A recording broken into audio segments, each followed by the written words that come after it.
Hello friends, welcome back to our channel. MPPSC prelims 2026 को ध्यान में रखते हुए इतिहास विषय की हमारी श्रृंखला ये दूसरी क्लास है।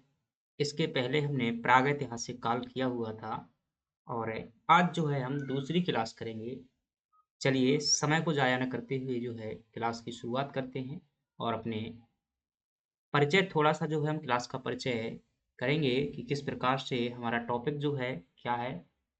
यह जो है हमारी बुंदेली सौर सीरीज के नाम से जो है 2026 के लिए सीरीज चल रही है।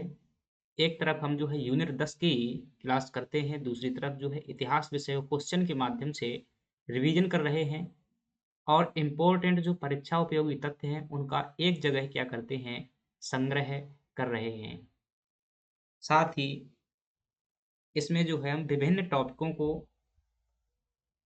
एक व्यापक दृष्टिकोण में जो है समझेंगे। चलिए आगे बढ़ जाते हैं और अपनी क्लास को मुझे उम्मीद है सभी चीज़ें जो है क्लियर तरीके से होंगी और प्रेरणा के रूप में जो है हम शुरुआत करेंगे कि एक प्रेरक पंक्तियों के साथ में कि जब व्यक्ति ठान लेता है कि हमें ये करना ही है, तब वह क्या कहता है कि क्या हार में, क्या जीत में, किंचित नहीं भयभीत में, क्या हार में, क्या जीत में, किंचित नहीं भयभीत में, कर्तव्य पथ पर जो भी मिला, वह भी सही, यह भी सही, वरदान माँगूँगा नहीं, कभी हार मानूँगा नहीं, हार मानूँगा नहीं।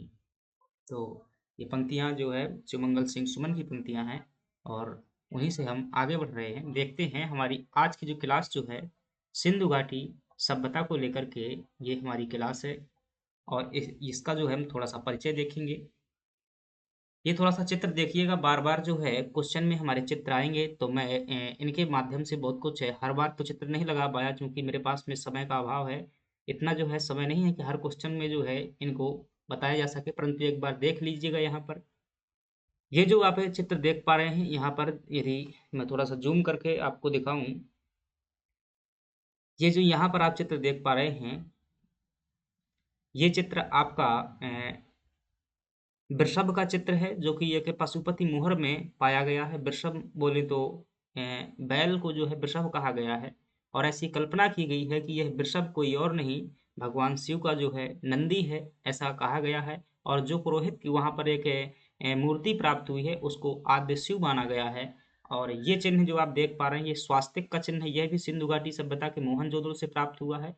ये भी स्वास्तिक है और ये आप देख पा रहे हैं ये हिरण का चिन्ह है, शायद स्पष्टता से नहीं दिख रहा होगा। हिरण का जो है ये सभी चिन्ह जो है किसमें पाए गए हैं? मोहरों में पाए गए हैं। अभी मोहरें हम देखेंगे, आएगा हमारा टॉपिक, ये सभी की सभी आकृतियाँ मोहरों में देखने को मिलती हैं चित्र के रूप में। हिरण है, इधर ये बाघ देख पा रहे हैं, ये बाघ पशु है, ये भी हिरण है और ये पुरोहित मतलब पशुपतिनाथ की मोहर है, यहाँ पर स्पष्टता से नहीं दिख रहा होगा ज़्यादा अच्छे से, तो बता देता हूँ पशुपतिनाथ जो है आद्य शिव के रूप में इन्हें वर्गीकृत किया गया है। और इस पशुपतिनाथ के जो है चारों ओर 6 पशु-पक्षी हैं, कुछ मोर हैं, कुछ हिरण हैं, कुछ गैंडा हैं, कुछ बाघ हैं और कोई एक नंदी है, ये जो है आकृतियाँ हैं। इधर जो है ये विभिन्न प्रकार की आकृतियाँ हैं और देखेंगे अगर गौर से, तो ये जो है ये मृदभांड है एक प्रकार का, एक इसके देख पा रहे हैं ये लाल कलर का मृदभांड है, इस यहाँ दिख नहीं रहा है स्पष्टता के साथ में और इसमें काले रंग की जो क्या बनाई गई हैं, काले रंग की जो है ये किसी वृक्ष की पत्तियाँ बनी हुई हैं, विभिन्न प्रकार के चित्र बने हुए हैं, तो इन्हें क्या कहेंगे? ये एक ऐसे मृदभांड हैं जिनके ऊपर काले लाल काले मृदभांड इन्हें कह सकते हैं। तो प्रश्न आता है कि सिंधु घाटी सभ्यता के मृदभांड कैसे थे? तो ये मतलब लाल रंग के बने हुए हैं और इनमें जो है काले रंग का जो है चित्रांकन किया गया है। आगे देखेंगे तो यह जो है मिट्टी के बैल हैं और ये रथ के रूप में है कुछ। यह जो है हल रेखा शायद बरैसा ये मिट्टी की ये टेराकोटाई हैं कहते हैं जो मिट्टी से बनी हुई प्रतिमाएँ हैं, मूर्तियाँ हैं, खिलौने हैं, इन्हें टेराकोटा कहते हैं। आएगा ये शब्द और ये जो देख पा रहे हैं ये एक नर्तकी की मूर्ति है जो कि मोहनजोदड़ो से प्राप्त हुई है।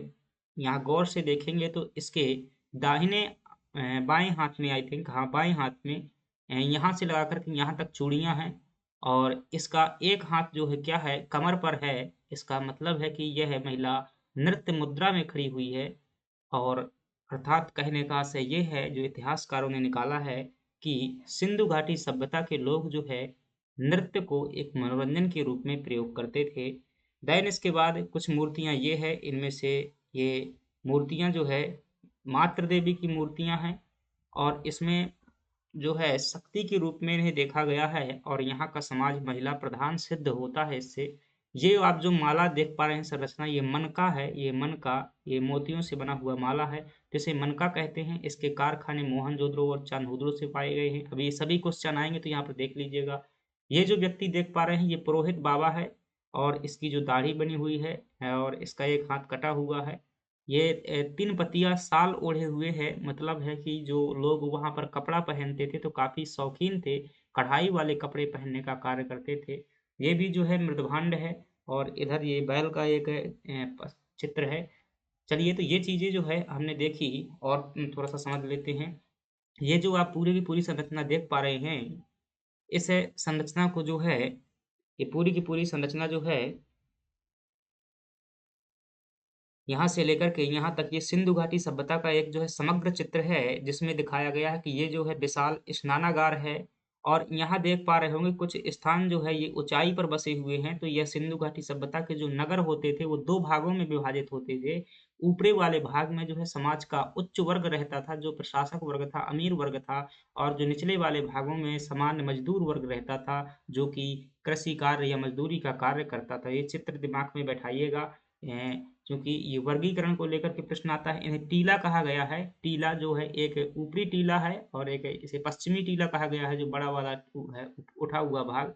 ये कहीं न कहीं सिंधु घाटी सभ्यता में आर्थिक विभाजन को दिखाता है कि अमीरी-गरीबी का इतनी विकसित सभ्यता में याद रखिएगा सिंधु घाटी सभ्यता विश्व की सबसे विकसित सभ्यता थी और जितनी विकास जो है अमेरिका और इंग्लैंड जैसे देशों ने 18वीं शताब्दी में प्राप्त कर पाया था, भारत में यह विकास जो है आज से 2000 साल पहले यानी कि 2300 ईसा पूर्व से लगा करके इसका जो समय माना जाता है 1750 ईसा पूर्व तक का जो समय माना जाता है, इतने समय में भारत जो है आज से 2000 साल पहले बहुत ज़्यादा विकसित था।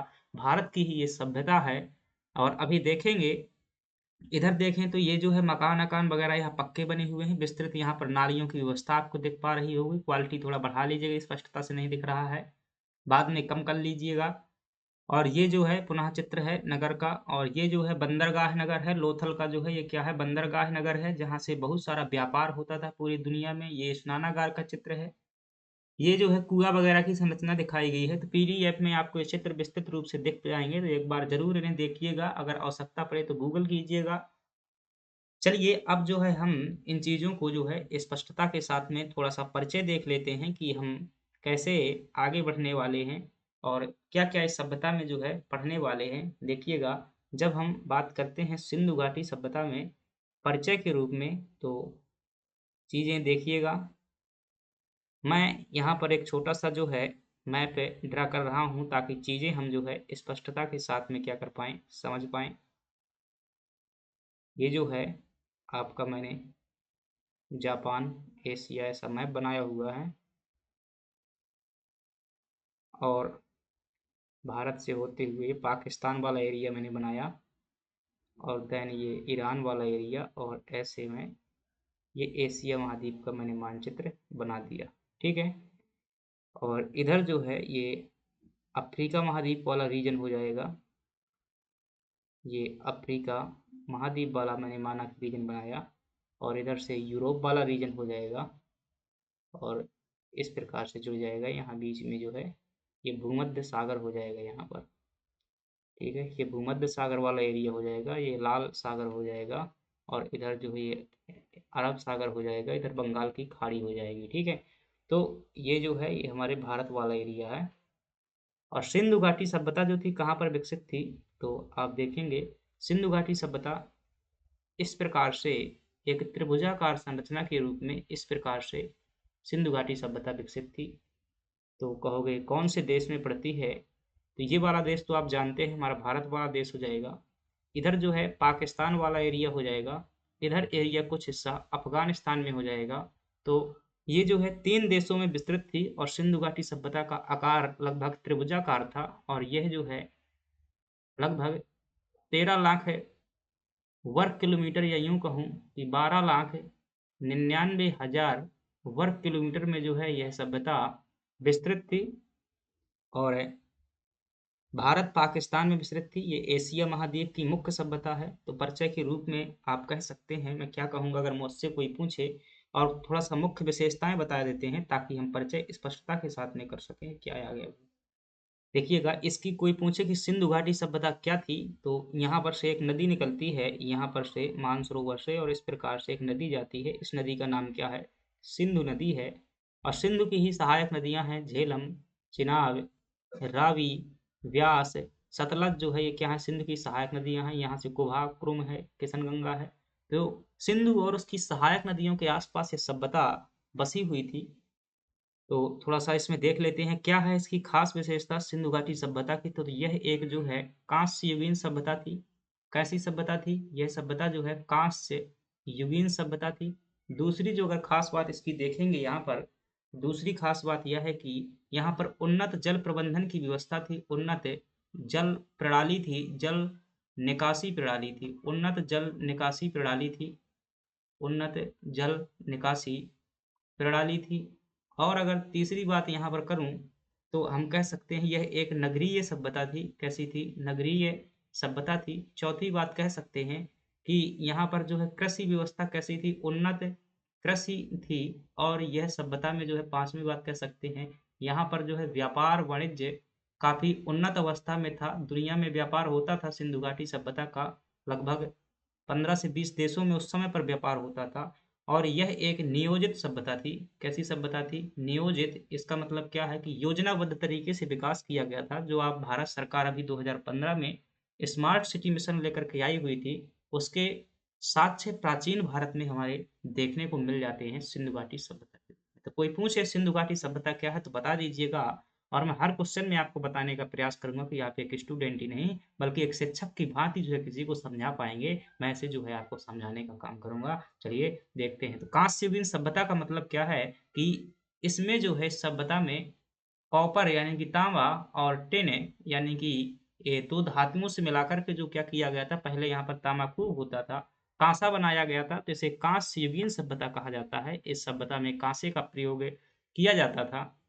उन्नत जल निकासी प्रणाली थी, यहाँ पर बहुत अच्छी नालियों की व्यवस्था थी, गंदगी समय-समय पर साफ होती रहे इसके लिए मैनहोल बनाए गए थे, पक्की नालियाँ होती थी, तो ये जल निकासी प्रणाली है। नगरीय जीवन था, यहाँ पर आपने देखा पक्का सबक आवास वगैरह बना हुआ था, तो नगरीय सभ्यता थी। व्यापार वाणिज्य प्रधान था, कई अभिलेखों में इसके प्रमाण मिलते हैं, कई साक्ष्य मिलते हैं। हम देखेंगे अभी बंदरगाह देखा हुआ था लोथल में, तो ये व्यापार का कितना बड़ा उदाहरण है कि उस टाइम पर बंदरगाह जो है दुनिया में व्यापार चल रहा था किसका? सिंधु घाटी सभ्यता का। उन्नत कृषि व्यवस्था थी, यहाँ की कृषि जो है काफ़ी विकसित अवस्था में थी। 2 बार जुताई उस टाइम पर की जाती थी, मतलब 2 बार बुवाई की जाती थी, जो है कालीबंगा से साक्ष्य मिले हैं इसके।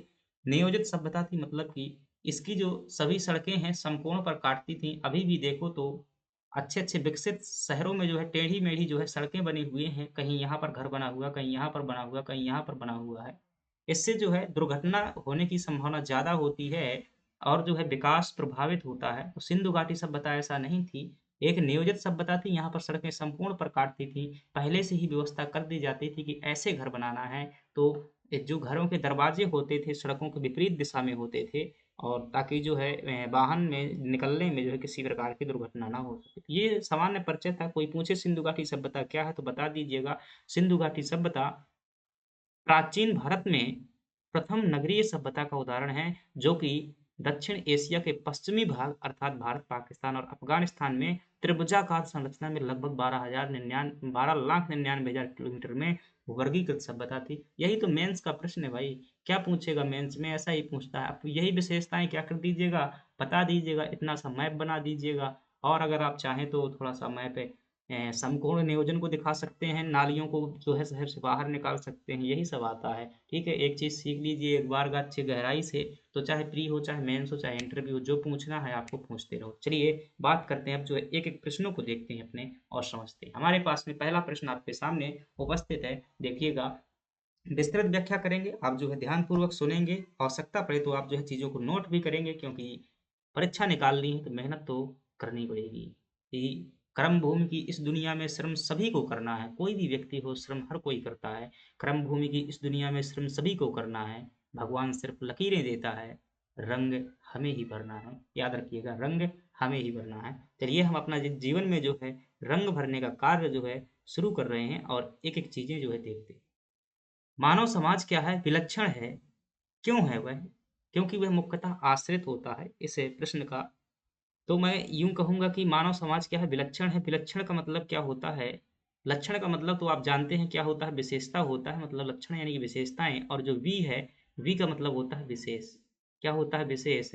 तो मानव में जो है विशेष प्रकार के लक्षण पाए जाते हैं, इसलिए वह क्या है? विलक्षण प्रणाली है। अब क्यों ऐसे लक्षण पाए जाते हैं? क्योंकि वह आर्थिक अर्थव्यवस्था पर आश्रित होता है। तो आपका सही जवाब तो क्या आएगा? ऑप्शन बी जो है सही हो जाएगा। अब वो विशिष्ट प्रकार से कैसा, मुझ समझ समझ में नहीं आया। चलिए देखिएगा, क्या कभी आपने देखा है कि कुत्ता जो है, डॉग, वह चोरी करने के लिए सोचता है?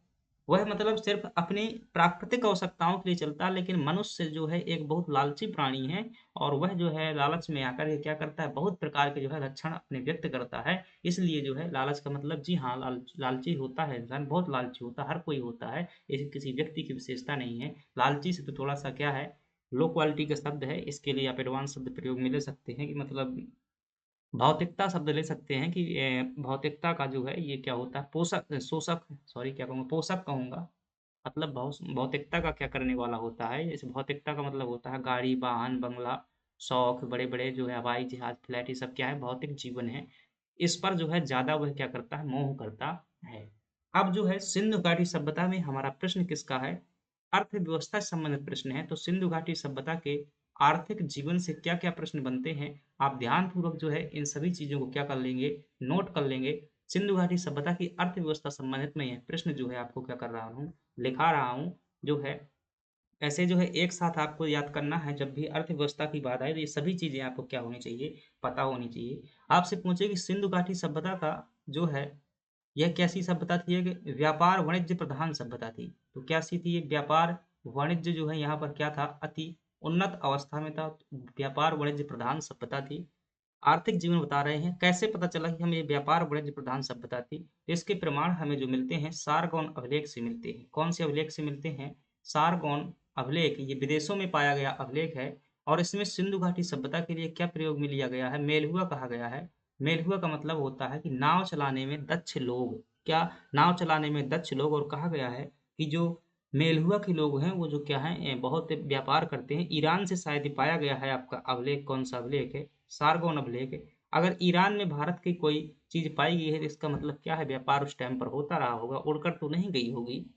दूसरी बात करें तो लोथल में आप देखेंगे कि बहुत बड़ा बंदरगाह हमें देखने को मिला है। यह भी सिद्ध करता है कि इतनी बड़ी जो है बंदरगाह संरचना कहीं न कहीं सिद्ध करती है कि हम सामान जो है समुद्र से दूसरी जगह पर भेजते थे।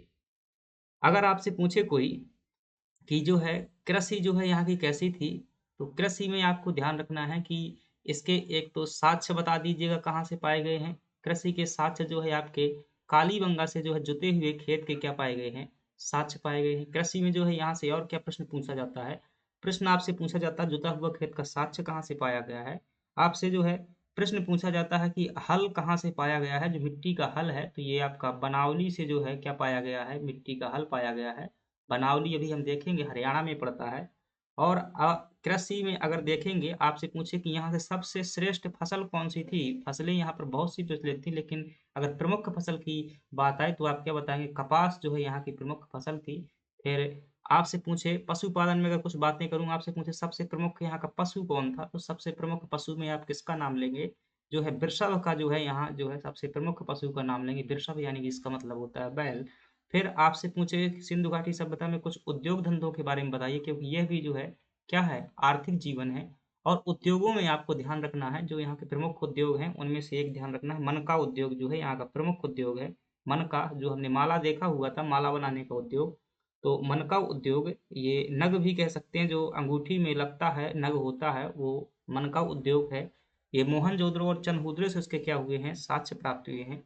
और उद्योगों में यहाँ पर धातु उद्योग बड़ी मात्रा में प्रचलित था। कौन-सा धातु उद्योग? आप देखते हैं कि नर्तकी की जो मूर्ति है वो किससे बनी हुई है? धातु की है, तांबे की बनी हुई है। तो ये ऐसा तो नहीं हो सकता भाई, किसी महिला की या किसी पुरुष की मूर्ति बना देना धातु से, इतना आसान काम तो नहीं है। तो ये अच्छे-अच्छे जो है हस्तशिल्प यहाँ पर प्रचलित थे। इतनी बातें आपको जो है उद्योगों में जो है कोई पूछे, आप कहोगे कि सर प्रश्न क्या पूछा जाता है? प्रश्न बता दीजिए, पता नहीं चल रहा है। आपसे प्रश्न पूछा जाता है कि सारगोन अभिलेख जो है किससे संबंधित है, तो आप क्या बताएँगे? सिंधु घाटी सभ्यता में विदेश व्यापार की जानकारी देता है।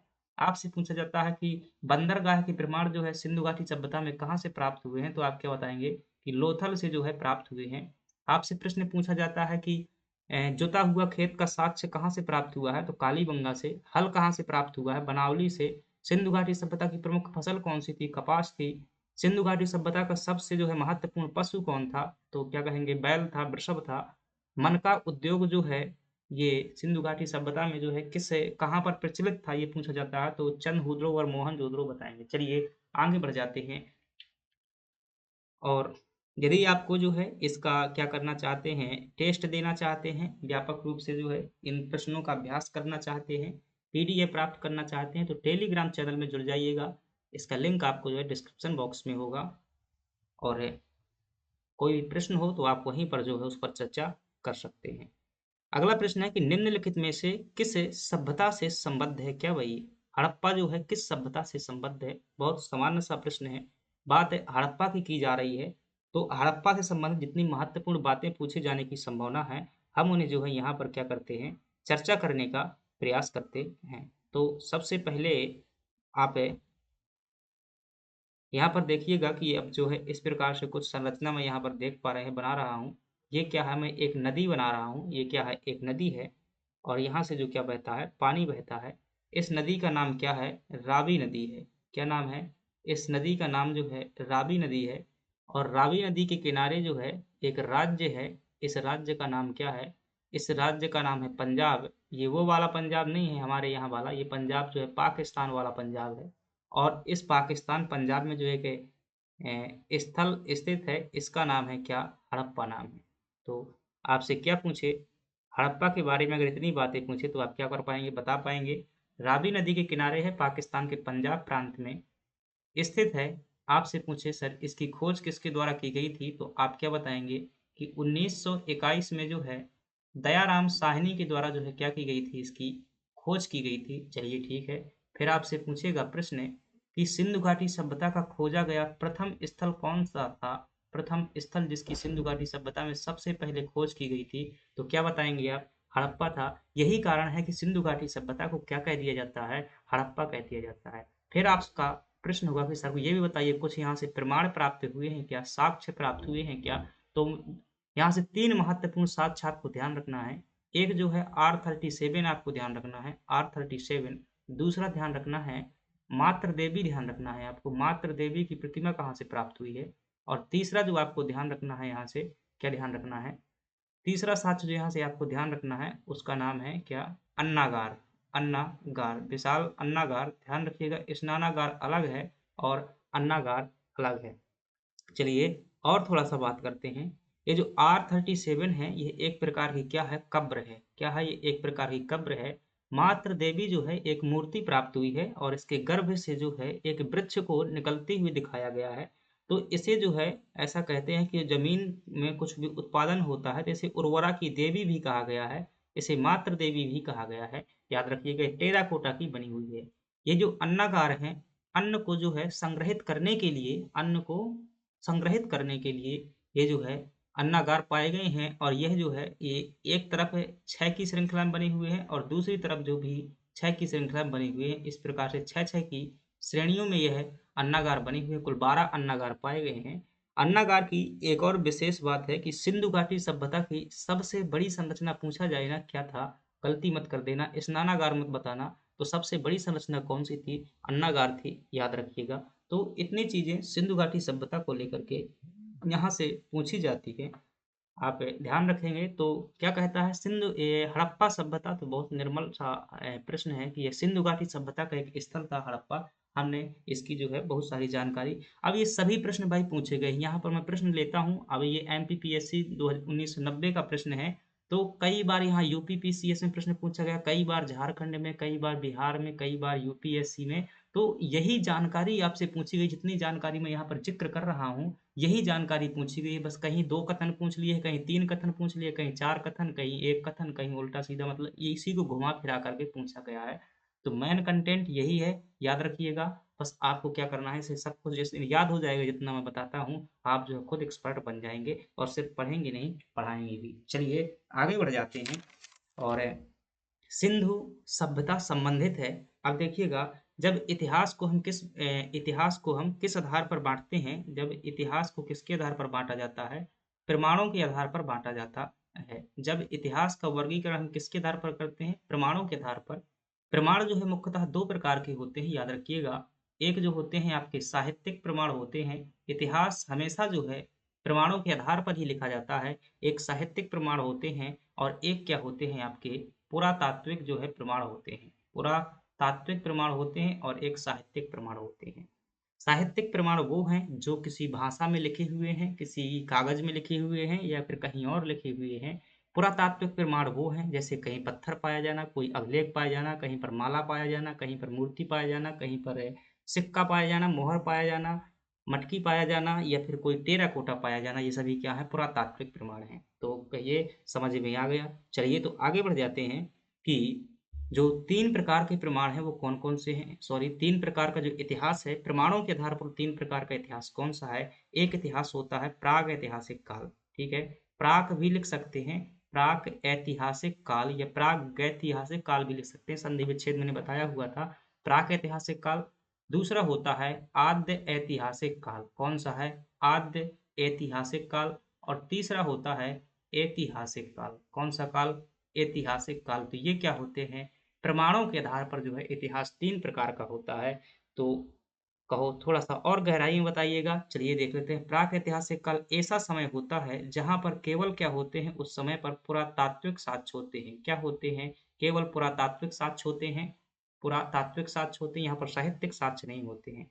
आद्य ऐतिहासिक काल ऐसा समय होता है जहाँ पर जो है पुरातत्व संबंधी साक्ष्य उपलब्ध होते हैं। साथ ही साथ क्या होता है साहित्य संबंधी साक्ष्य भी उपलब्ध होते हैं, लेकिन साहित्यिक साक्ष्यों को अभी तक पढ़ा नहीं गया है, यानी कि उपलब्ध तो होते हैं लेकिन ये साहित्यिक साक्ष्य जो अभी तक वो किसी विशेष भाषा में लिखे हुए हैं, उन्हें समझा नहीं गया है। ऐतिहासिक काल वह काल होता है जहाँ पर पुरातत्व संबंधी साक्ष्य उपलब्ध होते हैं और साथ ही साथ वहाँ पर साहित्य संबंधी साक्ष्य जो है उपलब्ध होते हैं और उन्हें पढ़ा भी गया होता है। ये समय ऐतिहासिक काल का होता है। फिर कहेंगे सर आप कुछ उदाहरण बता दीजिए तो और थोड़ा-सा स्पष्ट हो जाए। चलिए, जब प्राक-ऐतिहासिक काल की बात करते हैं तो इसमें जो है पाषाण काल इसका उदाहरण है।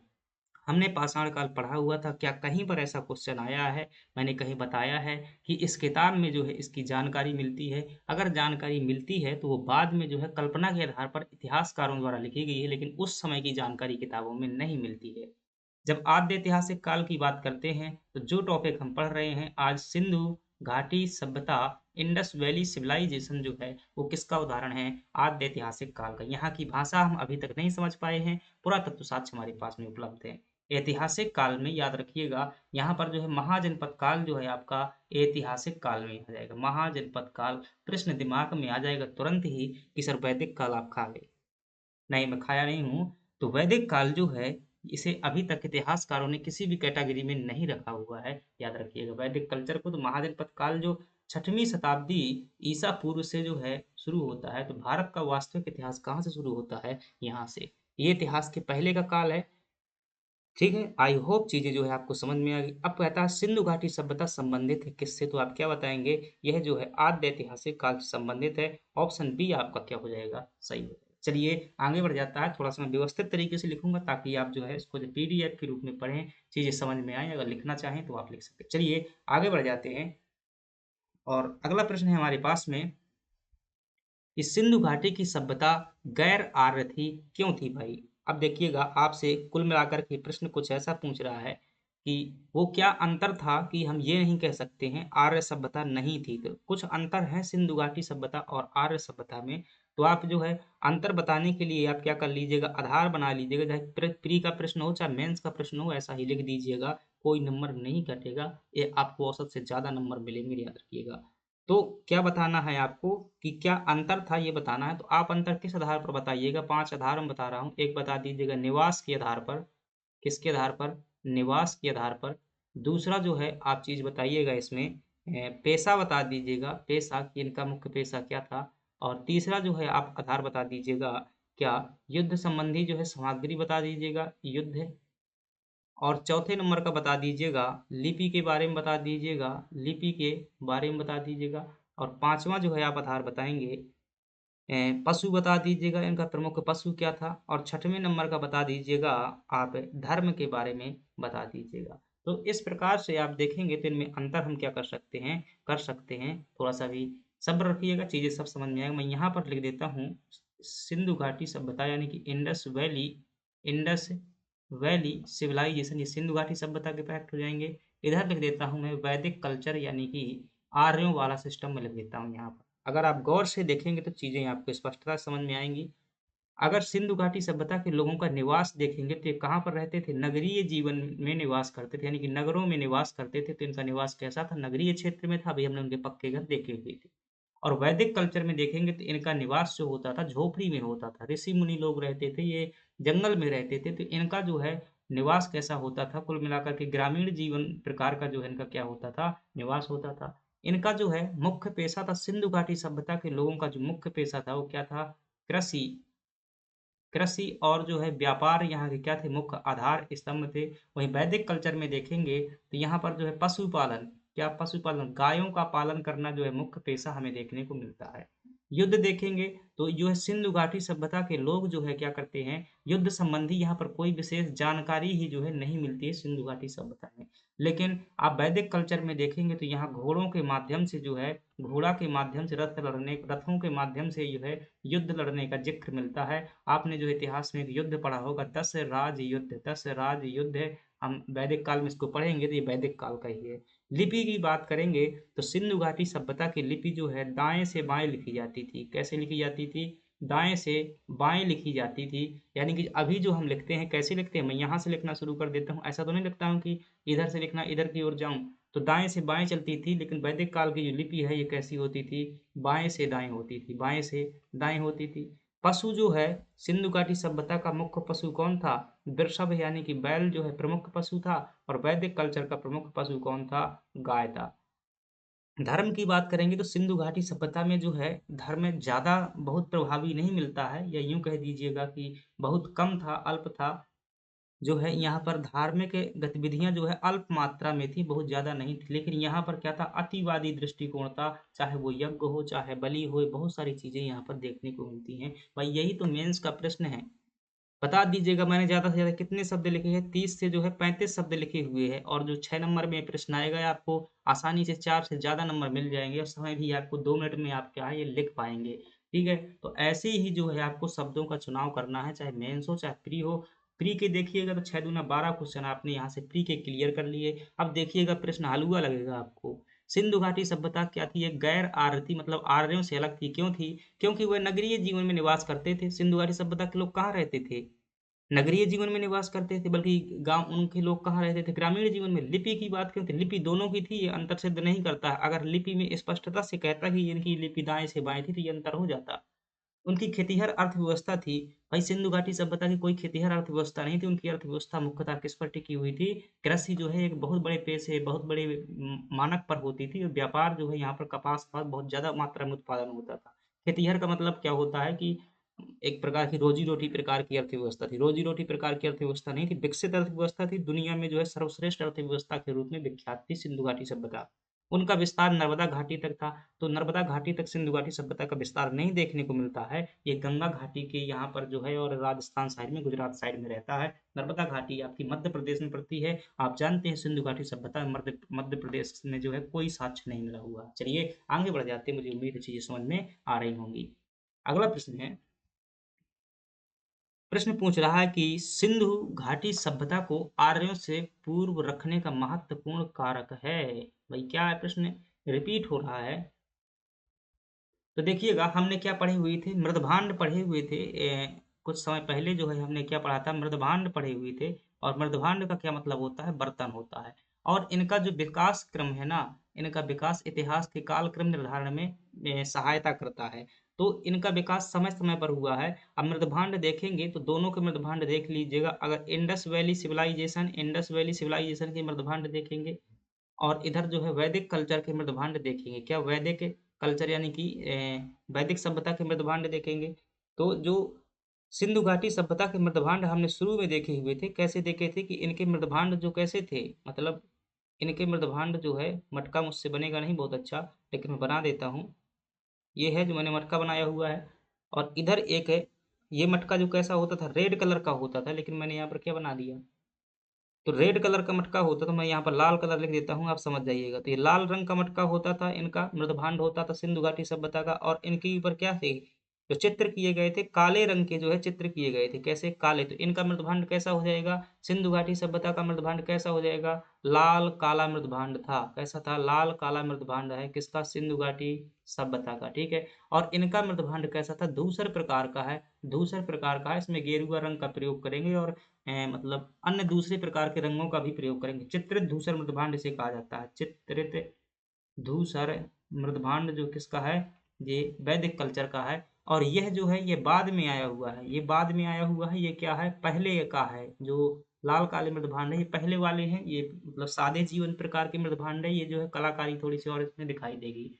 तो ये पहले के हैं, ये बाद के हैं। तो क्या कहता है, पूर्व रखने का मतलब पहले रखने का। क्यों, किस कारण से, मृदभांडों के कारण से जो है पहले रख दिया गया है, क्योंकि मृदभांड जो है इनका समय के आधार पर वर्गीकरण किया गया है कि कौन कितना पुराना है। तो मृदभांड जो है आपका सही हो जाएगा। चलिए आगे बढ़ जाते हैं और अगले प्रश्न की बात करते हैं। मृदभांड के बारे में अभी कल हमने चीजें पढ़ी हुई थी। एक नाम पढ़ा हुआ था बीबी लाल, अगर आपको याद होगा। क्या पढ़ा हुआ था, बीबी लाल के निर्देशन में, बीबी लाल, लाल के निर्देशन में क्या किया गया था, हस्तिनापुर में जो है खुदाई की गई थी। वहीं से जो है 5 प्रकार के संस्कृतियां विकसित हुई थी मृदभांड के आधार पर। चलिए आगे बढ़ जाते हैं। सिंधु घाटी सभ्यता वैदिक सभ्यता से भिन्न थी, क्यों। देखिए मैं सिंपल से प्रश्न नहीं लिए हुए हैं कि भाई वो स्थल कहाँ पर स्थित है। जहाँ भी प्रश्न आएंगे मैं करवा दूंगा, चिंता मत कीजिएगा। जितने भी प्रश्न है उतने में आपका टॉपिक कंप्लीट हो जाएगा। परीक्षा में जो है आप सभी आयाम कवर कर लेंगे। सिंधु घाटी सभ्यता वैदिक सभ्यता से क्या थी, अलग थी। क्यों अलग थी, अभी इतनी सारी चीजें पढ़ी है, हम पढ़ करके निकाल लेंगे उत्तर। इसके पास विकसित शहरी जीवन की सुविधाएं थी। हाँ भाई, सिंधु घाटी सभ्यता के पास में जो है विकसित जीवन था। चाहे वो घर हो, चाहे सड़क हो, चाहे स्नानागार हो, चाहे व्यापार हो, ये क्या होता है, ये तो विकसित जीवन है। इनके पास में चित्रलिखी लिपि थी, बिल्कुल सही बात है। सिंधु घाटी सभ्यता की जो लिपि है वो कैसी थी, चित्रलिखीय थी। उसमें किसी भाषा का प्रयोग नहीं होता था। किसका प्रयोग होता था, उनकी लिपि जो ऐसी लिखी जाती थी, अपने भावों को चित्र के माध्यम से लिखते थे। जैसे कहीं मछली का चित्र बना दिया, इस प्रकार से जो है मछली का चित्र बना दिया। मुझसे मछली नहीं बनती है, बहुत बचपन में बनाया करते थे, लेकिन अब पता नहीं। मछली जो है ऐसे जो क्या किया गया, इस प्रकार से वो बन नहीं रही है। ठीक है, तो मछली का चित्र बना दिया गया। कहीं जो है चित्रों पर हंसिएगा मत, बैल का चित्र बना दिया गया। ये बैल है, बैल है ये। चलिए, चलिए भाई कुत्ता है, ठीक है, तो कुत्ता का चित्र बना दिया गया। फिर जो है किसी पक्षी का चित्र बना दिया गया। इसको तो मैं बना दूंगा अच्छे से। ठीक है, तो ये क्या है, पक्षी है। ये इसकी पक्षी की क्या है, पूंछ है, मतलब पक्के हैं, पक्का, पंखा है इसके। ठीक है, लोर बनाया हुआ है मैंने, में जो है पिकॉक बनाया हुआ है, ऐसे ही होता है पिकॉक। ठीक है, तो इस प्रकार से वो जब कुछ लिखना चाहते थे तो चित्रों के माध्यम से लिखते थे। इसे गौमूत्रिका लिपि भी कहते हैं, इसे बोस्ट्रोफैजन भी कहा जाता है। सिंधु घाटी सभ्यता की लिपि को भाव चित्रात्मक लिपि भी कहते हैं, क्योंकि अपने भावों को चित्र के माध्यम से लिख देते थे। तो ये भी बात क्या हो जाएगी, सही हो जाएगी। इनके पास में लोहे और रक्षा शास्त्रों के ज्ञान का अभाव था, बिल्कुल सही बात है। लोहा का ज्ञान कब होता है, लोहा का ज्ञान जो है वैदिक काल में होगा। 1000 ईसा पूर्व में क्या होगा, ज्ञान होगा। और सिंधु घाटी सभ्यता कब की है, इंडस वैली सिविलाइजेशन जो है ये 2300 ईसा पूर्व से लगा करके 1750 ईसा पूर्व तक की क्या है, ये सभ्यता है। और लोहा का ज्ञान क्या होता है, मतलब बाद में होता है। तो ये सही लिखा हुआ है कि इसके पास में लोहा और रक्षा शास्त्रों के ज्ञान का अभाव था, मतलब इनका ज्ञान नहीं था। तो लोहा के बारे में जब जानकारी नहीं थी, ये भी सही हो जाएगा। तो क्या हो जाएंगे आपके सभी जो है जवाब सही हो जाएंगे। चलिए आगे बढ़ जाते हैं और अगला प्रश्न देखते हैं। हड़प्पा संस्कृति की जानकारी का प्रमुख स्रोत क्या है।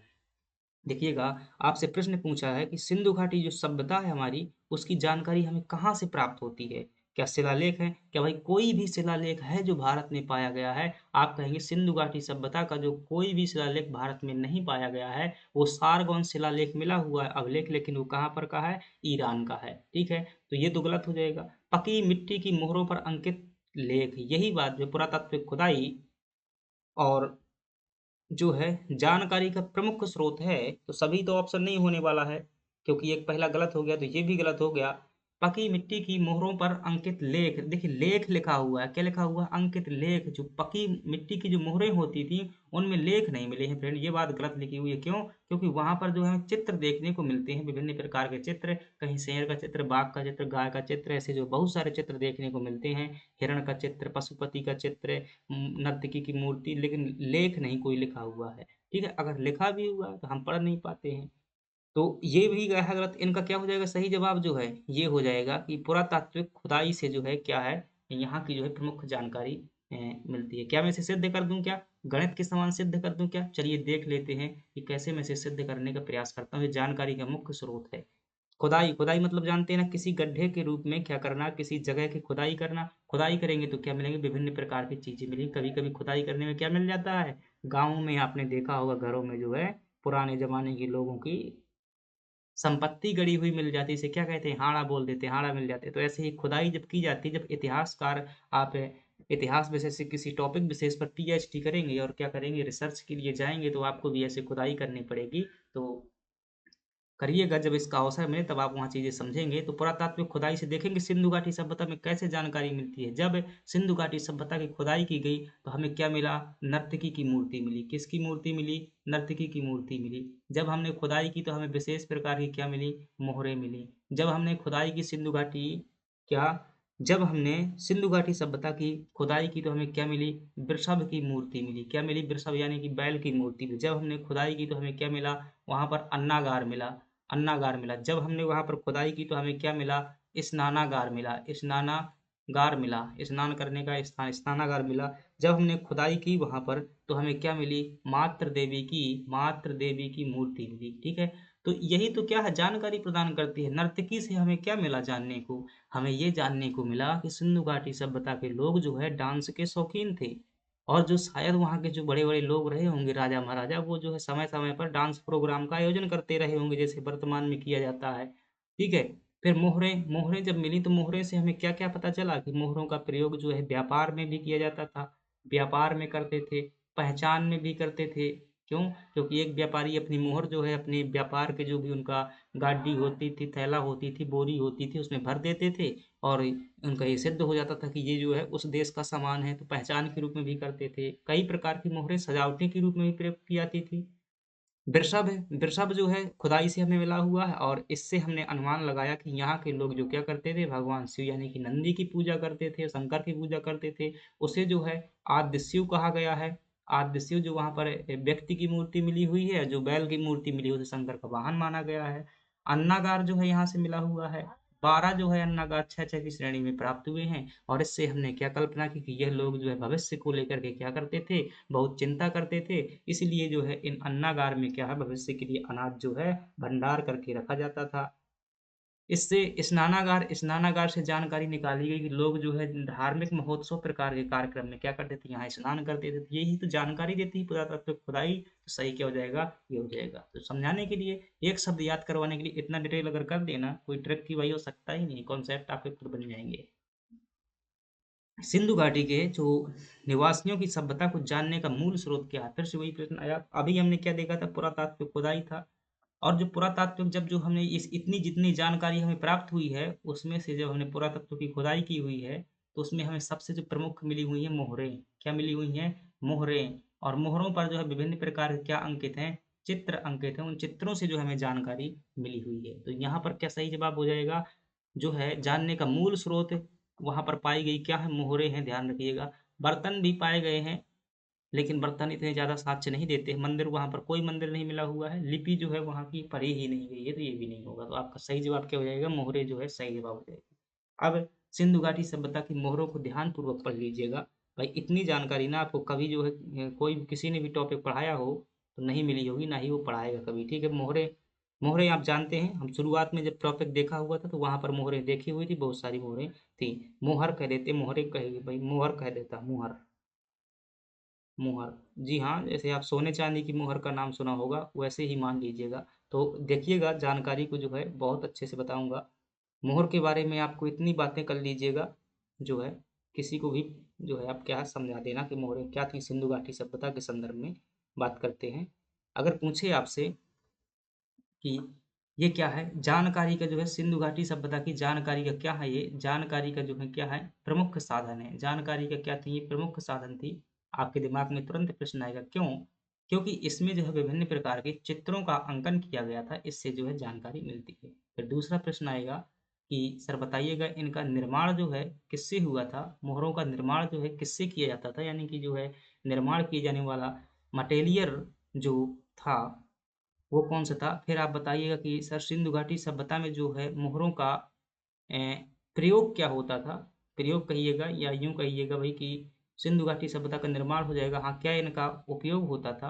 फिर आपसे प्रश्न पूछे तो आप बताइएगा कि ये कितने प्रकार की जो है मोहरें होती थी और मुख्य प्रकार की मोहरें क्या होती थी? और फिर आप बताइएगा कि सर कुछ उदाहरण बता दीजिएगा ऐसी मोहरों के। तो इतने प्रश्न आप कर लीजिएगा।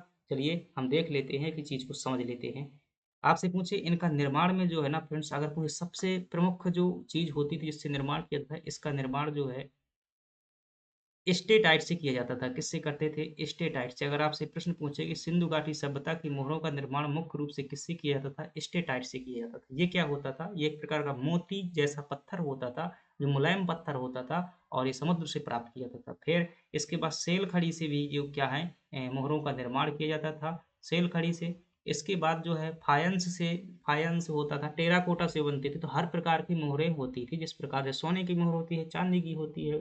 तो हर एक चीज़ की अलग-अलग वैल्यू होती थी, तो इनसे मुख्यतः बनती थी, बाकी और भी बहुत सारी चीज़ें। इनका उपयोग किस क्षेत्र में किया जाता था? अगर आपसे ये पूछा जाए कि इनका प्रयोग किस लिए करते थे, तो ध्यान रखिएगा इनका प्रयोग जो है व्यवसाय में किया जाता था। किसमें? व्यवसाय में किया जाता था और ये व्यवसाय में जो है हर व्यापारी की अलग-अलग प्रकार की क्या होती थी, मुहर होती थी। उस मुहर को जैसे जैसे यहाँ पर क्या है, ऐसे मान लीजिएगा, ऐसे है, ये बोरी में जो है कुछ भरा हुआ है सामान और बोरी के फिर यहाँ से क्या कर दिया जाएगा, मुँह जो है इस प्रकार से बाँध दिया जाएगा और मुँह बाँधने के बाद में, सिलने के बाद में यहाँ पर जो है मुहर से क्या कर देंगे, अपना ठप्पा लगा देंगे। इससे क्या हो जाएगा, ये उस ठप्पे से साबित हो जाएगा कि ये सामान जो है किस क्षेत्र से आया हुआ है। जिस प्रकार से आपने अभी सील का नाम देखा होगा, सील सिक्का जिसे बोलते हैं, सील होती है डॉक्यूमेंट बनाने में प्रयोग किए जाते हैं, वैसे ही मोहरों का भी प्रयोग किया जाता था व्यवसाय में, ठीक है? आई होप चीज़ें आपको समझ में आई होंगी। अगली बात करते हैं अगली देखें तो इनका प्रयोग ताबीज़ के रूप में भी होता था। क्या होता था? ताबीज़ के रूप में, जी हाँ, जो गले में पहनी जाती है, ताबीज़ के रूप में होता था। ये भी जो है कहीं न कहीं एक पहचान का सूचक होता था कि जिस व्यक्ति को जो है अपनी जैसे व्यापार करने के लिए विदेशों में जाता है, तो मैं जो है उस व्यापारी का क्या हूँ, सेक्रेटरी हूँ, तो उसके गले में जो है ये ताबीज़ देखी जाती थी। उसमें विशेष प्रकार की जैसे आई कार्ड आप डालते हैं ना अभी पर, आई कार्ड डालते हैं, वैसा ही होता था ताबीज़ के रूप में भी और प्रयोग करते थे। इनका प्रयोग जो है शिक्षा में भी किया जाता था। शैक्षणिक कार्यों को पूरा करने के लिए भी इनका क्या है प्रयोग करते थे। कैसे करते थे? जैसे कि इसमें विभिन्न प्रकार की ज्यामितीय आकृतियाँ मिली हैं, जैसे कि त्रिभुज बना हुआ है, किसी में जो है आयत बना हुआ है, किसी में जो है वर्ग बना हुआ है। तो इसका मतलब है कि शिक्षा में भी कुछ न कुछ इनका प्रयोग होता रहा होगा। ठीक है? तो ये हैं और प्रकार के अगर बारे में बात करें तो भाई बहुत से प्रकार की जो है मोहरें होती थी। क्या? बहुत से प्रकार की मोहरें होती थी। लेकिन अगर आपसे पूछे कि सर सबसे प्रमुख बता दीजिएगा, तो सबसे ज़्यादा जो मोहरें होती थी वो कैसी होती थी? वर्गाकार होती थी। फिर अन्य प्रकार में अगर देखेंगे तो कुछ मोहरें जो है आयताकार भी होती थी। कैसी? आयताकार भी होती थी। कुछ मोहरें जो है त्रिभुजाकार भी होती थी। तो मुख्य मोहर जो है आपकी कैसी थी? वो मुख्य जो है वर्गाकार होती थी। कुछ उदाहरण अगर देखेंगे तो मैं सबसे अच्छा उदाहरण बता देता हूँ। पशुपतिनाथ की मोहर जो है सिंधु घाटी की सभ्यता से जो मोहनजोदड़ो से प्राप्त हुई है, पशुपति नाथ की जो है मोहर है, ये क्या है? सबसे प्रमुख इसका उदाहरण है। आई होप चीज़ें आपको समझ में आई होंगी। चलिए आगे बढ़ जाते हैं, सही उत्तर आपका हो गया। आगे बढ़ जाते हैं। भारत में चांदी की उपलब्धता के प्राचीनतम साक्ष्य कहाँ से मिले हैं? तो आपका जवाब हो गया सिंधु घाटी सभ्यता से जो है चांदी के प्राचीनतम साक्ष्य मिले हुए हैं। क्या भाई? हड़प्पा संस्कृति यही हो जाएगा आपका सही जवाब। और ये जो चांदी है, क्या जो ये चांदी है सिंधु घाटी सभ्यता में मुख्य रूप से कहाँ-कहाँ से मंगाई जाती थी? तो चांदी जो है एक तो अफ़गानिस्तान से मंगाते थे हम, चांदी कहाँ से मंगाते थे? अफ़गानिस्तान से जो है चांदी मंगाई जाती थी और दूसरी जो है ये राजस्थान से जो है चांदी जो है सिंधु घाटी सभ्यता में आती थी। राजस्थान की जो कौन-सी खान है? जावर की खान है। यह जो है जावर की खान से क्या है चांदी को जो है क्या किया जाता था? सिंधु घाटी सभ्यता में मंगाया जाता था। अगर आपसे पूछे सिंधु घाटी सभ्यता में सोना कहाँ से आता था? तो क्या बताएँगे? सोना तो एक तो आपका जो है ईरान साइड से आता था, लेकिन जो कर्नाटक है का कोलार-हट्टी वाला क्षेत्र है, वहाँ से जो है सोना को मँगाया जाता था कर्नाटक से। फिर आपसे पूछे जो है तामा, तामा कहाँ से सिंधु घाटी सभ्यता में आता था? तो तामा मुख्यतः देखेंगे एक तो आहड़ से आता था, आहड़ सभ्यता हमने पढ़ी हुई थी, और राजस्थान की जो खेतड़ी की खान है, वहाँ से भी जो है क्या आता था? खेतड़ी की खान है, वहाँ से भी क्या आता था? ये तांबा आता था। फिर आपसे पूछे तांबा, सोना, सीसा की अगर बात करेंगे, सीसा भी जो है राजस्थान की जावर की खान से ही आता था, ये भी जो है आपका राजस्थान से आता था। और लाजवर्द बहुत से खनिज हैं जो एक दिन दूसरे-दूसरे क्षेत्रों से मँगाए जाते थे सिंधु घाटी सभ्यता में। तो इस स्तर से आप जब पढ़ेंगे ना, तो प्रश्न ही नहीं, अब ये प्रश्न किसमें पूछा गया भाई? आईएएस में पूछा गया है। तो जो राज्यों की पीसीएस होती हैं ना, तो किसको फ़ॉलो करती हैं? संघ की यूपीएससी को फ़ॉलो करती हैं। कहाँ से पेपर उठाना है, तो वो भी क्या होते हैं कि इंसान ही होते हैं। एक लंबे समय के बाद जो है चीज़ों का आपको भी अनुभव हो जाएगा भाई कहाँ से प्रश्न उठने वाला है। तो चीज़ें वो पढ़िएगा जो आपकी क्या है परीक्षा के रिलेवेंट हो। चलिए बढ़ जाते हैं आगे, और चीज़ें यार ठीक चल रही हैं। एक बार क्या कर लेते हैं, आप जस्ट मिनट रुकिएगा।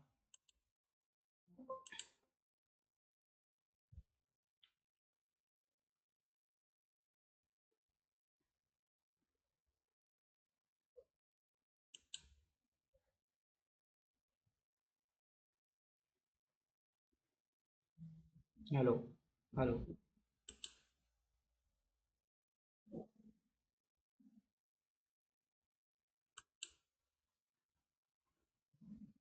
चलिए, अगला जो हमारे पास में प्रश्न है और इसमें जो है पूछा जा रहा है, थोड़ा-सा भाई 50 मिनट दे चुके हैं, तो समय का मेरे ऊपर अगर समय का बंधन ना हो, तो मैं आपको पता नहीं एक क्वेश्चन में ही क्या-क्या कहानी बताता रहूँ, उसी में जो है। तो चलिए, हड़प्पा में मिट्टी के बर्तनों पर सामान्यतः किस रंग का प्रयोग किया जाता था? तो सामान्य रूप से देखेंगे तो लाल और काले रंग का प्रयोग किया जाता था, चूँकि काला यहाँ पर ऑप्शन में नहीं है, तो यही क्या हो जाएगा? सही हो जाएगा। अब देखिएगा, जब हम बात करते हैं किसकी मृदभांड को लेकर के बात करते हैं, तो देखिएगा मृदभांड से मैं टेराकोटा को बता देता हूँ। टेराकोटा आप जो यहाँ पर पढ़ लीजिएगा अच्छे से, टेराकोटा। तो कोई पूछे टेराकोटा क्या होता था? तो आप क्या बताएँगे? मिट्टी के जो बर्तन होते थे ना, पकी हुई, तो मैं सीधा-सा लिख देता हूँ, जो पकी मिट्टी को क्या कहा जाता था? टेराकोटा कहा जाता था, चाहे वो बर्तन बनाए जाते हों। तो क्या-क्या चीज़ें जो है निर्माण की जाती थीं, इसमें जो है टेराकोटा से क्या-क्या बनता था? तो आप बताइएगा। इससे जो है बर्तन बनाए जाते थे, जिसे मृदभांड कहते हैं। खिलौना भी इनसे जो है बनाए जाते थे, खिलौना बनाए जाते थे। इनसे जो है साँचे बनाए जाते थे, साँचे, साँचे बनाए जाते थे।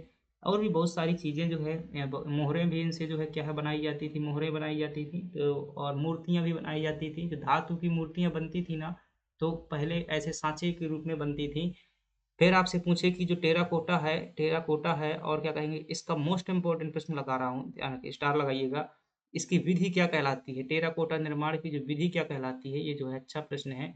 इसे जो है अभी तक नहीं पूछा गया किसी भी परीक्षा में। तो जब नवीन प्रकार के फैक्ट कुछ 10-15% प्रश्न आते हैं, तो ऐसे प्रश्न खोजे जाते हैं। पिचिंग विधि कहते थे। क्या कहते थे? पिचिंग विधि कहा जाता था टेराकोटा निर्माण की विधि को। चलिए आगे बढ़ जाते हैं।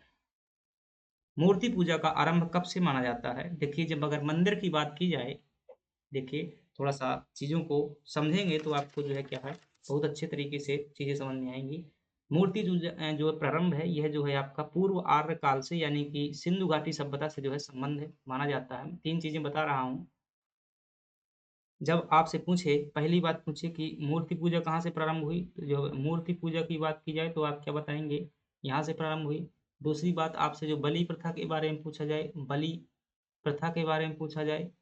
तीसरी बात पूछा जाए कि पहली बार कोई ऐसी मूर्ति जिसको मानव की मूर्ति के रूप में पूजा गया था। ऐसी मूर्ति मतलब वो धरती में जन्मा, क्या वो मनुष्य हो और उसकी जो पूजा की गई हो, तो वो पहली मूर्ति जो है कब और किसकी थी? तो ध्यान रखिएगा, इसका जवाब होगा वो जो मूर्ति थी गौतम बुद्ध की मूर्ति थी। गौतम बुद्ध की मूर्ति थी, और राजा कनिष्क के समय पर जो है सबसे पहले मूर्ति पूजा प्रारंभ हुई थी, और वो गौतम बुद्ध की मूर्ति को पूजा गया था। बलि प्रथा जो है ये वैदिक काल में प्रचलित हुई थी, वैदिक काल में। और मूर्ति पूजा का प्रारंभ जो है सिंधु घाटी सभ्यता से जो है हमें देखने को मिल जाता है। चलिए आगे बढ़ जाते हैं और अगली बात करते हैं। ध्यान रखिएगा, जब मूर्ति पूजा की बात करते हैं सिंधु घाटी सभ्यता में, तो यहाँ पर ज़्यादा करके मात्र देवी की पूजा होती थी। किसकी होती थी? मात्र देवी, मात्र देवी की पूजा होती थी। और ये कहीं न कहीं सिद्ध करता है कि सिंधु घाटी सभ्यता का जो समाज था वो कैसा था? मात्र सत्तात्मक समाज था। सत्तात्मक इतिहास में कुछ ही ऐसे उदाहरण हैं जहाँ पर महिला प्रधान समाज की मतलब देखने को मिलता है। एक यहाँ हो जाएगा, एक सातवाहन काल हो जाएगा, बाकी सभी जगह पुरुष प्रधान समाज मिलता है। आगे बढ़ जाते हैं। निम्नलिखित में से पशुओं में से किस एक का हड़प्पा संस्कृति में निरूपण नहीं हुआ है? तो आप देखेंगे हाथी का हुआ है, गैंडा का हुआ है, बाघ का हुआ है, ये देखे हुए थे, लेकिन गाय का जो है अंकन नहीं हुआ है। ध्यान रखिएगा, गाय जो है वैदिक काल में हमें ये महत्वपूर्ण रूप से देखने को मिल जाती है। गैंडा, बाघ, हाथी, ये 2 पशुओं का अंकन जो है ये पशुपति मोहर में हमें देखने को मिल जाता है। जो मोहनजोदड़ो से पशुपति मोहर प्राप्त हुई है उसमें देखने को मिल जाता है। हाथी भी जो वहाँ पर उसके साक्ष्य मिलते हैं। और गाय के जो है कोई प्रमाण नहीं मिले हैं सिंधु घाटी सभ्यता में। सही जवाब हो जाएगा आपका ये। वैदिक काल में जो है इसे क्या कहा गया है? अघन्या कहा गया है। गाय के लिए क्या कहा गया है? अघन्या, जिसका मतलब क्या होता है? जिसका वध नहीं किया जा सकता, वध ना करने योग्य। आगे बढ़ जाते हैं। निम्नलिखित में से कौन सा एक हड़प्पा स्थल नहीं है? आपसे प्रश्न पूछा जा रहा है कि कौन है वो जो है हड़प्पा सभ्यता का स्थान नहीं है। तो सिंधु घाटी सभ्यता में बहुत सारे हड़प्पा स्थल है, लेकिन अगर प्रमुख की मैं बात करूँ ना, तो सिंधु घाटी सभ्यता में मुख्य रूप से एक स्थल है मोहनजोदड़ो। क्या है? मोहनजोदड़ो। और एक हो जाएगा आपका हड़प्पा हो जाएगा, हड़प्पा हो जाएगा। एक आपका जो है लोथल हो जाएगा, लोथल हो जाएगा। एक आपका जो है कालीबंगा हो जाएगा, कालीबंगा हो जाएगा। एक आपका जो है धौलावीरा हो जाएगा। क्या हो जाएगा? धौलावीरा हो जाएगा। एक जो है आपका क्या हो जाएगा भाई? कितने हो गए? राखी गढ़ी हो जाएगा, राखी गढ़ी हो जाएगा। और एक जो है आपका बनावली हो जाएगा। क्या हो जाएगा? बनावली हो जाएगा, बनावली हो जाएगा। और कितने हो गए? 3, 4, 5, 6, 7, 7 हो गए ना। तो इतने जो है एक चनहूदरो, और ध्यान रख लीजिएगा, चनहूदरो, चनहूदरो। तो ये क्या थे? सिंधु घाटी सभ्यता के जो है प्रमुख स्थल है। बाकी जो है अभी रंगपुर भी है एक। तो इनको देख लीजिए कहाँ पर स्थित है। ये वर्तमान पाकिस्तान के पंजाब प्रांत में स्थित है, यानी कि सिंध प्रांत में, पाकिस्तान में ही पड़ता है, पाकिस्तान हो जाएगा। हड़प्पा भी वर्तमान के पाकिस्तान में पड़ता है। लोथल जो है ये वर्तमान गुजरात में पड़ता है, गुजरात में। कालीबंगा जो है वर्तमान में कहाँ पर है? ये राजस्थान में है। और धौलावीरा कहाँ पर है? ये आपका जो है गुजरात में है, गुजरात में है। और राखी गढ़ी जो है ये आपका कहाँ पर है? हरियाणा में है। कहाँ पर है? हरियाणा में है। बनावली जो है यह भी आपका कहाँ पर है? तो यह भी आपका हरियाणा में है। और चंदहुदरो जो है ये आपका पाकिस्तान में है। ठीक है, पंजाब वाले हिस्से में है, पाकिस्तान में। अब थोड़ा सा और बताइएगा आप कि सर ये भी बता दीजिए, कुछ खास खास प्रश्न इनसे बता दीजिए। एक एक प्रश्न लिख लीजिएगा कि हर किसी से जो सबसे मोस्ट इंपॉर्टेंट प्रश्न है।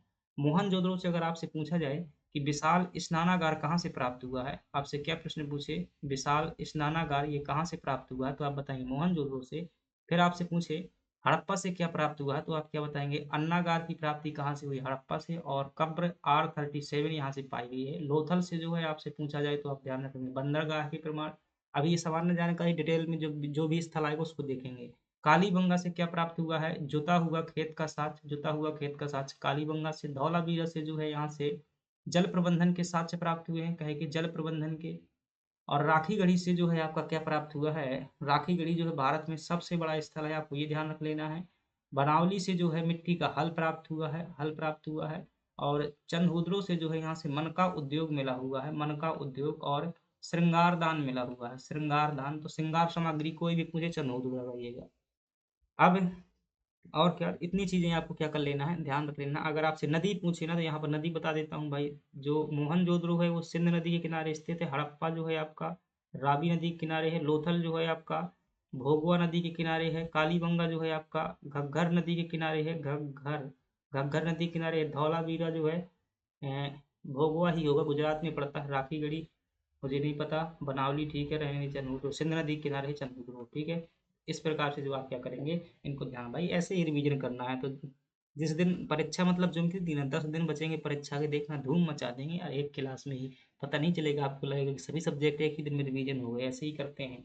100 प्रश्न जो है करो, 500 प्रश्न जो है एक दिन में करवा दूंगा, मतलब एक क्लास में जो है 1500 प्रश्न होंगे। चलिए, क्या हो जाएगा आपका सही जवाब? कौन सा स्थल नहीं है? तो भाई चंदहुदड़ो है।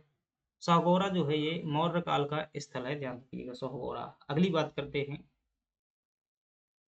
निम्नलिखित में से किस हड़प्पा नगर से जुते हुए खेत के साक्ष्य प्राप्त हुए हैं? तो आपका सही जवाब होगा, अभी हमने पढ़ा कालीबंगा। अब कालीबंगा के बारे में थोड़ा-सा यहाँ से पढ़ लेंगे गहराई से, तो आपका हो जाएगा प्रश्न कंप्लीट। चलिए देख लेते हैं को गहराई से क्या पढ़ना है, बस फटाफट देखिएगा और चीज़ों को जो क्या करिएगा, दिमाग में उतारिएगा। आपसे पूछे कि कालीबंगा का अर्थ क्या होता है, फिर आपसे पूछे कालीबंगा कहाँ पर स्थित है, फिर आपसे पूछे किस नदी के किनारे स्थित है, फिर आपसे पूछे कि यहाँ पर कुछ साक्ष्य पाए गए हैं क्या, उन साक्ष्यों के नाम बताइए। इतनी चीज़ें बता देंगे, आपका प्रश्न हो जाएगा कंप्लीट। फिर आप बता देंगे इसका पतन कैसे हुआ है, पतन कैसे हुआ है। चलिए तो देख लेते हैं फटाफट। इसका अर्थ क्या होता है? कालीबंगा का अर्थ होता है काली चूड़ियाँ। क्या होता है? इसका अर्थ क्या होता है? काली चूड़ियाँ।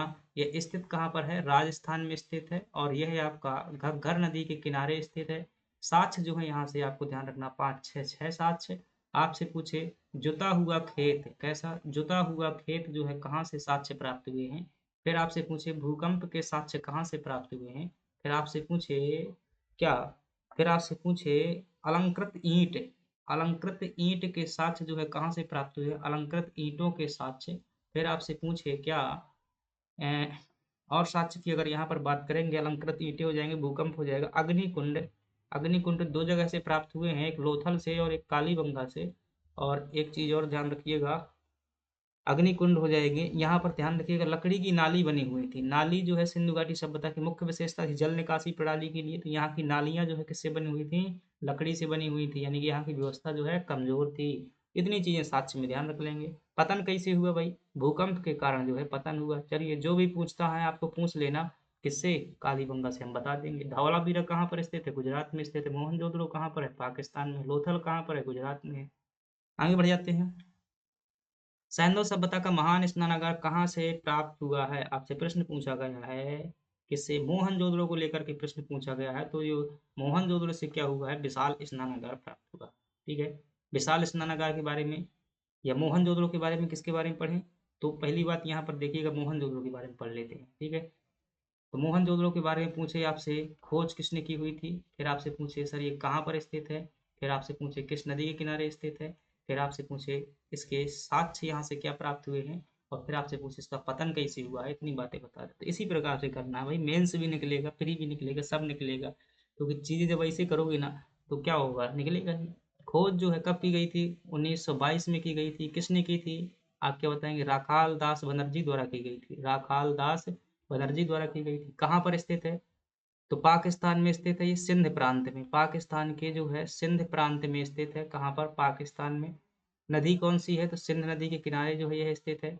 साक्ष्य यहाँ पर क्या पाए गए? अगर मैं कुछ साक्ष्यों की बात करूँ तो सबसे प्रमुख साक्ष्य यहाँ पर स्नानागार, स्नानागार। और ये स्नानागार साधारण नहीं था, कैसा था? ये विशाल स्नानागार था। कैसा था? स्नानागार, ये विशाल स्नानागार था। दूसरी बात यहाँ से बात करें, नर्तकी की मूर्ति प्राप्त हुई है। नर्तकी की मूर्ति प्राप्त हुई है। यहाँ से पुरोहित बाबा की मूर्ति प्राप्त हुई है। पुरोहित बाबा की मूर्ति प्राप्त हुई है। तो और अगर बात करेंगे मोहनजोदड़ो से जो है, यहाँ से जो है कुछ मनका बनाने के कारखाने भी प्राप्त हुए हैं, तो ये ध्यान रखना है। पतन जो है इसका किसके कारण हुआ है? बाढ़ के कारण जो है इसका क्या हुआ है? पतन हुआ है। किसने कहा था? जॉन मार्शल ने ये बात कही हुई थी, सिंधु घाटी सभ्यता का पतन बाढ़ के कारण हुआ है। और इसका अर्थ कई बार पूछ लेता है, इसका अर्थ क्या होता है? तो इसका अर्थ होता है मृतकों का टीला। मृतकों का टीला जो है क्या होता है? इसका अर्थ होता है। ठीक है, चलिए बढ़ जाते हैं आगे। अगला प्रश्न है हमारे पास में, सिंधु घाटी की सभ्यता किस पुरास्थल से नाव के चित्र मिले हुए? भाई नाव के चित्र पूछ रहा है, कहाँ से मिले हुए हैं नाव के चित्र? तो आप क्या बताएंगे? जहाँ से व्यापार होता होगा, यानी आपका मोहनजोदड़ो और जो है लोथल से जो है नाव का चित्रांकन मिला होगा। तो यहाँ पर हम क्या कर लेंगे, लोथल का जो है पोस्टमार्टम कर देंगे। लोथल के बारे में आपसे पूछे तो ये कहाँ पर स्थित है? तो आप क्या बताएंगे? सर ये गुजरात पर स्थित है। किस नदी के किनारे है? तो आप क्या बताएंगे? भोगवा नदी के किनारे है। भोगवा, भोगवा नदी के किनारे स्थित है। फिर आपसे पूछे कि यहाँ से जल्दी से आप साक्ष्य बता दीजिए, क्या क्या साक्ष्य पाए गए हैं यहाँ से। तो यहाँ पर जो है साक्ष्य देख लेते हैं, महत्वपूर्ण साक्ष्य है यहाँ के। तो साक्ष्य में आपको ध्यान रखना है, यहाँ से प्राप्त हुआ है हमें बंदरगाह प्राप्त हुआ है। बंदरगाह यहाँ से प्राप्त हुआ है। यहाँ से जो है हमें सती प्रथा के साक्ष्य प्राप्त हुए हैं। यहाँ से जो है हमें लोथल से क्या सती प्रथा के साक्ष्य प्राप्त हुए हैं। अग्नि कुंड के साक्ष्य जो है यहीं से प्राप्त हुए हैं हमें। यहीं से जो है चालाक लोमड़ी का चित्र प्राप्त हुआ है। क्या? चालाक लोमड़ी का जो है यहाँ से चित्र प्राप्त हुआ है। और अगर बात करना हो लोथल से, तो यहाँ से जो है एक दिशा मापक यंत्र प्राप्त हुआ है। क्या? दिशा मापक यंत्र जो है यहीं से प्राप्त हुआ है। तो इतनी चीज़ें अगर आप जो है, एक और ध्यान रखना, शतरंज का जो बिसात है, शतरंज खेल का जो वो होता है, मतलब जिसमें खेला जाता है, चौक क्या बोलते हैं उसे भाई, जिसमें खेला जाता है, मतलब शतरंज के साक्ष्य में लिख देता हूँ, शतरंज के साक्ष्य जो है यहाँ से प्राप्त हुए। इतनी चीजें कर लेंगे, प्रश्न आपका बन जाएगा। एक और देखिए, गोदीवाड़ा पूछे, गोदीवाड़ा या डॉक यार्ड पूछे, डॉक यार्ड जहाँ पर जहाज आकर के रुकते हैं, बंदरगाह क्या होता है जहाँ पर माल रखा होता है। अगली बात करते हैं, ये क्या है भाई, आधा तो इसका प्रश्न ही गायब है। तो 1 मिनट रुकिएगा ताकि चीजें जो है सही हो जाए शायद। ऐसे नहीं, ऐसे नहीं, ऐसे नहीं। 18 समय पर ये जस्ट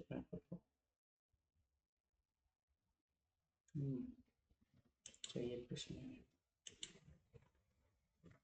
तो हम इसे क्या कर देते हैं, हिट कर देते हैं। कैसे हिट करेंगे?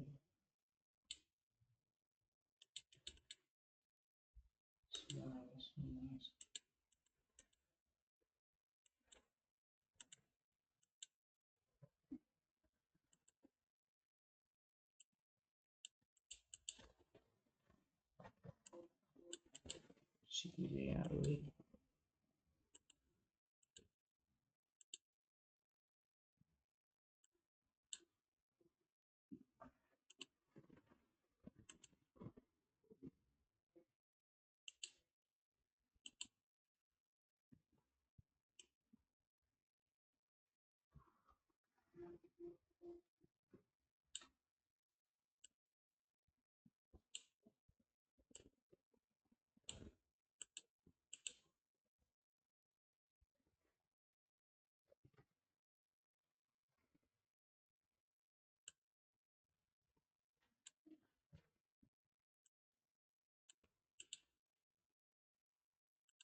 ना समय लग के हैं।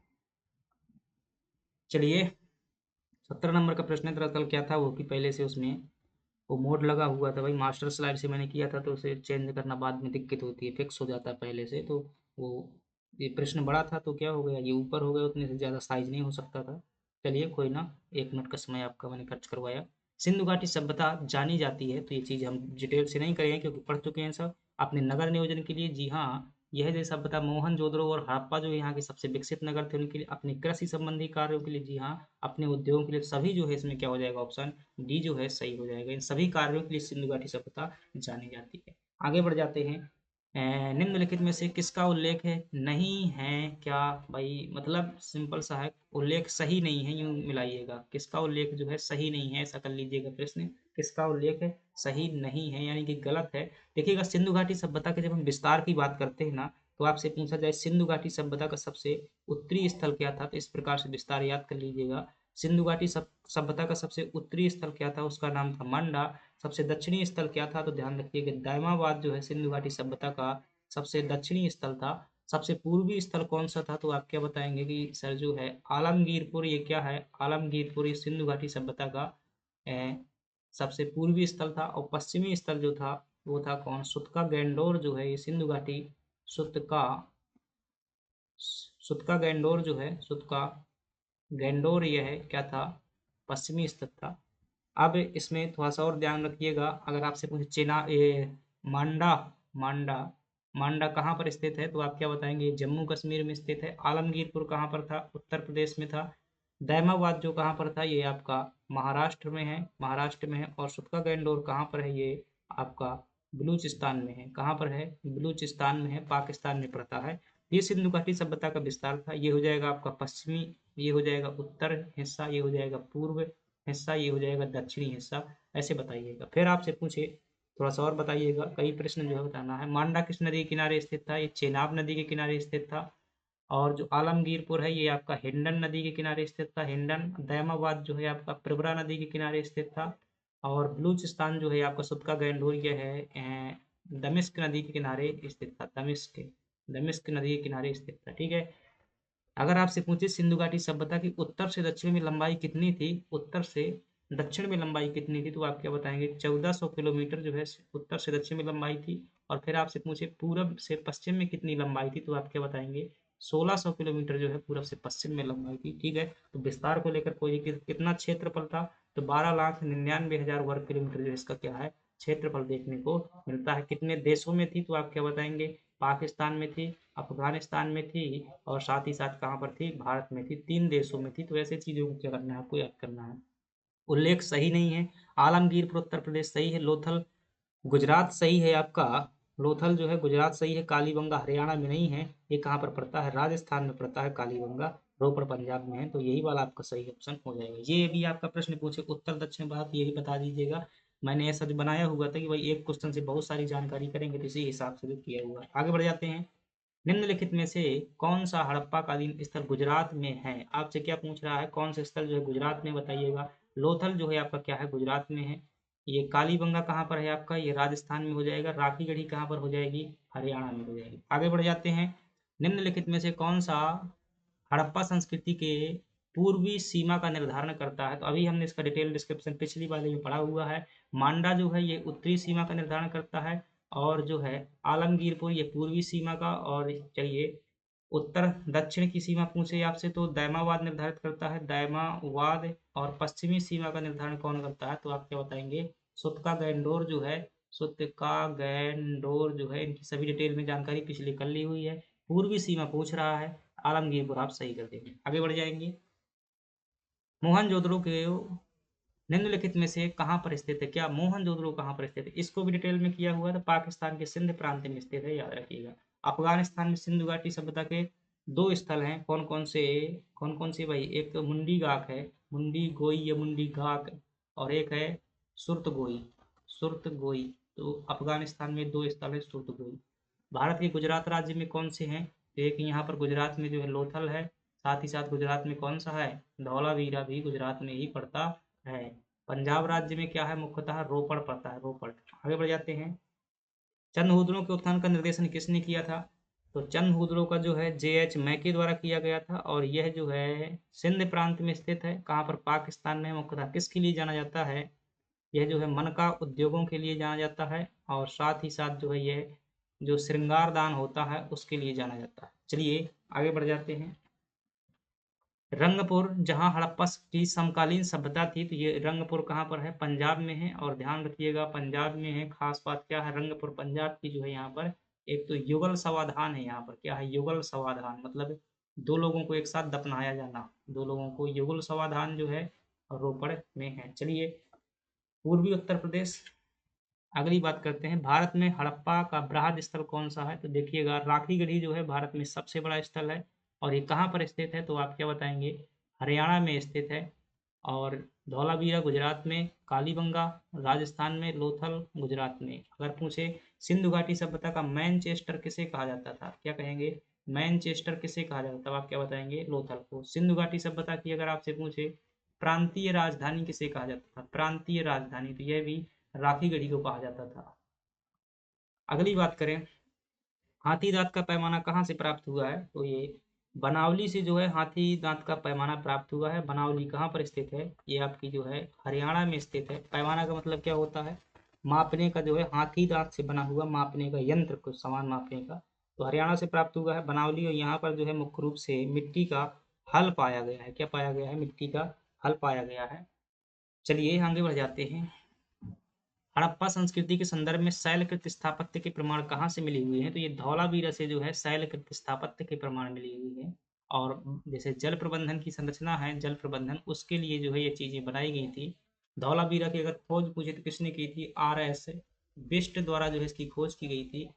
इसके जल प्रबंधन के लिए जाना जाता है। इसका अर्थ पूछा जाए तो क्या होता है, इसका अर्थ जो है सफेद कुआं जो है क्या होता है, इसका क्या होता है, अर्थ होता है। और फिर पूछे धौलावीरा जो है एकमात्र नगर है जिसमें जो है स्टेडियम के जो है यहाँ से प्राप्त हुए हैं साक्ष्य स्टेडियम के। और यह नगर जो है 3 भागों में विभाजित है। एकमात्र नगर है सिंधु घाटी सभ्यता का जो 3 भागों में विभाजित है। सभी नगर जो है 2 भागों में विभाजित होते थे, लेकिन 3 भागों में जो है आपका विभाजित है। आगे बढ़ जाते हैं। कौन सा हड़प्पीय नगर 3 भागों में विभाजित है, तो अभी हमने इस प्रश्न को किया हुआ है कि कौन सा नगर 3 भागों में विभाजित है, तो आप क्या बताएंगे धौलावीरा विभाजित है 3 भागों में। अगली बात करते हैं और लास्ट प्रश्न है हमारा, सिंधु सभ्यता से प्राप्त मोहरों में कौन से वृक्ष की आकृति मिलती है? तो मोहरों में जो है बहुत सारी चीज़ों की आकृति मिलती है, तो वृक्ष की जब बात करें तो पीपल के वृक्ष की जो है आकृति मिल जाती है। और पीपल का वृक्ष जो है पूजनीय माना जाता है जो है बहुत समय पहले से, और ऐसा वैज्ञानिक कारण ये है कि ये जो है ऑक्सीजन का बड़ी मात्रा में उत्पादन करता है। साल के वृक्ष को कौन सी जनजाति पूजती है? साल के वृक्ष को कौन सी जनजाति? बैगा जनजाति। इनका जो देवता होता है, कौन देवता होता है? बूढ़ा देव। बूढ़ा देव वो किस में रहता है? इसी वृक्ष में रहता है। चलिए, तो ये क्या हो जाते हैं, हमारे प्रश्न जो है कंप्लीट हो जाते हैं। आपका जो है ये पहली बात तो थैंक यू, अभी तक जो है आप अगर जुड़े हुए हैं ध्यान से। दूसरा जो है आपका होमवर्क जो है आपको करना है, और ध्यान रखना होमवर्क ज़रूर करना है, जो दे रहे हैं वो करना पड़ेगा। क्या करना है आपको होमवर्क में? आपको बनाना है भारत का मैप। क्या बनाना है? भारत का मैप। और उसमें दर्शाना है पूरे के पूरे 28 राज्य आपको लिखने हैं, चाहे जैसा भी बने आपसे, मतलब खराब, अच्छा, मतलब जितना भी गंदा से गंदा बने ना, वो बनाना है। और साथ ही आपको एमपी का बनाना है, और उसमें लिखना है मध्य प्रदेश के सभी जिले। शॉर्ट में भी लिख सकते हैं जिला, या फिर मतलब कि छतरपुर है तो उसके लिए CH लिख दीजिएगा, ऐसे लिख सकते हैं जब नाम ना पूछे अगर। और ये बना करके क्या करना है, मुझे भेजना है, ठीक है? ग्रुप में नहीं भेज पाएंगे क्योंकि वहाँ पर जो है इमेज ने मना कर दिया मैंने भेजने से, क्योंकि भाई ये आप लोगों की सुरक्षा के लिए है, कई बार जो है चीज़ें फालतू की हो जाती हैं, और तो उन सभी का ध्यान में रखते हुए मैंने किया हुआ है। वहाँ पर कोई भी लिंक नहीं भेज सकता, क्योंकि ये सोशल मीडिया है और प्रचार का माध्यम जो है लोग कई प्रकार से इस्तेमाल करते हैं इसे। तो बहुत कई बार जो है फालतू चीज़ें आ जाती हैं, साइबर क्राइम का जो है, जिससे सोशल जो साइबर क्राइम होते हैं तो ऐसी चीज़ें आ जाती हैं, तो उन सबको मैंने रोक करके रखा हुआ है। आप क्या करेंगे कि इनका जो है फ़ोटो आप जो है बना करके इनका फ़ोटो खींचेंगे, और मुझे या तो व्हाट्सएप में कर देंगे, और या फिर आप जो है टेलीग्राम नंबर पर ही क्या कर सकते हैं, वहीं पर भेज सकते हैं। तो बाद में मैं आपका जो है फ़ोटो ग्रुप में सेंड कर दूंगा, तो आप ये करिएगा। आपको करना ही है, रेगुलर ध्यान रखिएगा। अगर आप एक बार बनाएंगे तो यकीन मानिएगा इससे फ़ायदा होगा। ये बना कर को आपको क्या करना है, मुझे भेजना है। जो लोग भेजेंगे तो उनका जो है खुद ही फ़ायदा मिलेगा। बाकी जो है, जो अगर आपकी शिकायत रहती है कि जो मैप सीखना है, मैप सीखना है, तो पहले जो है क्या करना है, आपको देख देख कर गूगल से डाउनलोड करके कहीं से भी बनाना है, जैसा भी बने 1% मैं कहता हूँ अगर सही बनेगा तो वो भी सही है, क्योंकि सबसे पहली शर्त होती है क्या करना, प्रयास करना। तो चलिएगा, थैंक यू, लाइक सब्सक्राइब कीजिएगा। PDF के लिए आप जो टेलीग्राम में आइएगा वहीं पर टेस्ट होगा। धन्यवाद।